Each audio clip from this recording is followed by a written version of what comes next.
Ang sarap lang ng feeling na nakakagawa ng gano'n. And sana magtuloy-tuloy yung gano'n sistema na pwede tayo makapagtrabaho sa iba-ibang negosyo. Yun yung masaya eh. Na nakakatrabaho mo rin yung iba-ibang artista, iba-ibang production people, gano'n.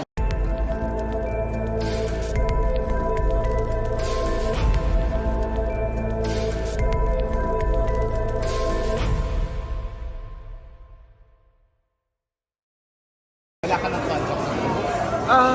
Yung contract ko kasi nagpaalam lang po ako sa Star Magic para gawin ko and very thankful ako na napaka-understanding nila na pinayagan ako na magagawa.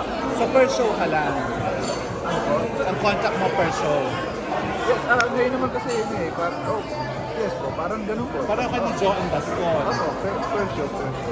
So kumbaga, kinausap ang manager. Sino manager mo? Ang kinausap ko is naman. Hiniram ka ng GMA sa Star Magic for this show. Opo. So nung nalaman mo na kinukuha ka, anong naramdaman mo for the first time? Siyempre, sobrang thankful and napaka-blessed ko na from ABS nakatawid ako ng gano'n na napayagan naman ako ng buong network.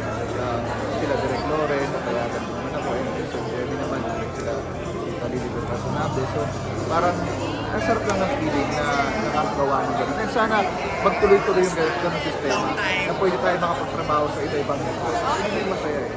Na nakakatrabaho mo rin yung iba-ibang artista, iba-ibang production people, gano'n. Tapos anong naging naramdaman mo nalaman mo?